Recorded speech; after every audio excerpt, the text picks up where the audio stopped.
Jota obviously hasn't made the trip. What's the assessment on him since he was forced off the weekend? Is it clear now exactly the extent of the injury and how long he'll be out for? Conor Bradley didn't make the trip. Harvey Elliott didn't make it. Federico Chiesa didn't make it, and Alisson didn't make it. So it means that we have a few issues at the moment. He got a knock, like we all saw, when he was trying to go to goal. Brought down. That was not the biggest problem, but I think the other player fell onto him, and that was that hurted him that much that he couldn't continue to play, and he couldn't come with us for now. And it's difficult to judge at this moment of time to see how long that's going to take. He fell somewhere over here, so it's bruised. Is that the way to say it? So we have to see how long it's going to take. Chris? You mentioned those issues piling up and the fixtures keep coming and coming. Is that put a bit of importance to go and get another positive result tomorrow night? All these games coming that you can get your qualification done as soon as possible in this group stage? I never think it's a good idea to lose a game. So no matter where you are in the season, it's always better to get the best possible result. And that's also what we're trying to bring in tomorrow. We look at it game by game, and we try to bring out the best possible team for tomorrow for the competition we face with Leipzig. We're doing really well in the Bundesliga. Had the difficulty of playing two very difficult teams in the Champions League. That's the difficult thing of this format.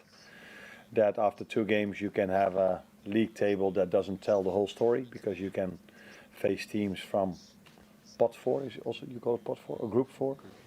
Group 4, or you can face the difficult ones in the beginning, and that's what they had. So very good team, and yes, the fixture list is tough, but what would you expect if you play Champions League and Premier League? The fixture list then is tough, and that's what we like, that's what we want. So we have to deal with it, and we like to deal with that. John, what did you say?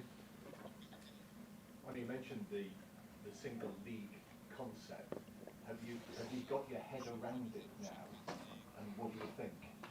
The concept of this Champions League, I got my head around it, but I don't think you can have a fair opinion yet, because we're only 2 games into the Champions League now. If you would say to me, okay, tell me what you think about it, because I want to have an answer, I would tell you, okay, I like it, but that has only to do with us having 6 points out of 2 games.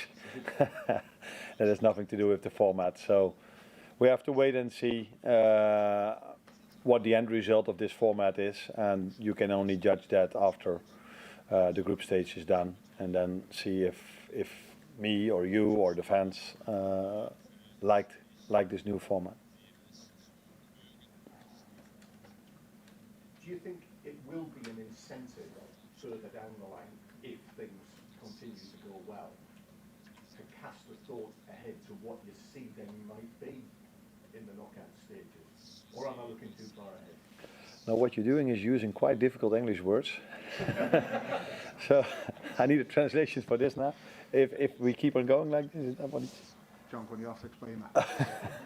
So depending on where you finish in the Yeah. table, It's the seeding score. will determine potentially Yeah. which side of the draw you'll Yeah. be in the knockout stages. That's true, yeah, but we don't know the other teams that are left and right, so we all can come up with certain teams you don't want to come up against immediately after you go through to the next round, but first you have to go through to the next round.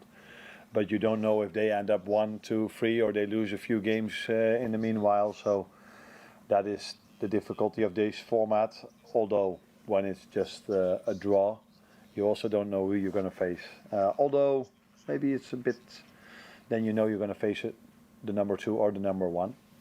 Now you just don't know. So it's so difficult for me to say if I like this or not. I think if we reach the next round and the draw is good for us, then I definitely like it. Let's wait and see. Bruce? Hi, Arne. Just going back to the injuries, you said Conor and Federico. How, if you got a time scale on those, are they serious? I know Federico's been out. It's going to take a while to recover, or are they just fine? I think that is always so difficult with injuries, especially if it just happens. It's so difficult to see where they are after a few days, and I think after a few days you can better say where they are. With Federico, it's a bit more simple, although it's more difficult, but it's a bit more simple to explain. He missed a complete preseason, I said this many times, and going to a league where the intensity might even be higher than the Italian league. We just faced the two Italian teams, so it's I can say this now. So that makes it difficult for him to make the step towards the intensity levels the rest of the team is at the moment. That has not so much to do with the Italian league or the Premier League, but that has more to do with him missing a complete preseason. And then it's so difficult for every player to, when the games are constantly there, to build them up towards the levels we are at. So difficult to say, but it's a big disappointment for him that he is going in and out of the training sessions all the time. So feel sorry for him, but he signed a long-term contract, so we will see what he brings for us. But at the moment, unfortunately for him, he can't.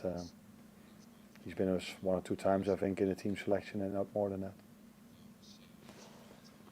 Chris.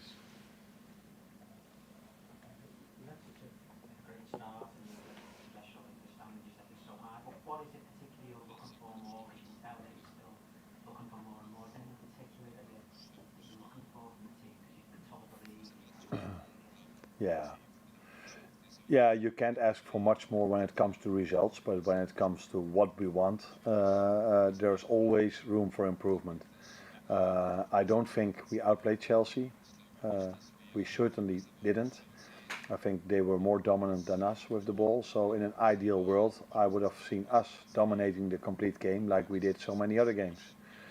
We're not there yet, but the good thing about this team and about our result was that if you face a team like Chelsea or Man United, because we had difficult moments in the United game as well, that you see a team that's fighting for every centimeter, every meter, fighting for every moment that can be decisive in the game, and that's what we showed. But I'm hoping that in the future, hopefully in the near future, we play a difficult game like the Milan game or the United game, that we are more dominant than we were against Chelsea. But probably that says a lot about Chelsea as well. Because I said it before the game, and I said it after the game, and I can say it one more time. A lot of people in England in the start of the season made a bit of fun about them investing so much money and all these players that were not in the squad. But in my opinion, they've done in the last 1 or 2 years really well, bringing so many talented players in, and now having such a strong squad with such a good manager, that they will be up there in the upcoming years. That's my opinion, and let's see if I'm right. Any more last ones? No? All done? Thank you.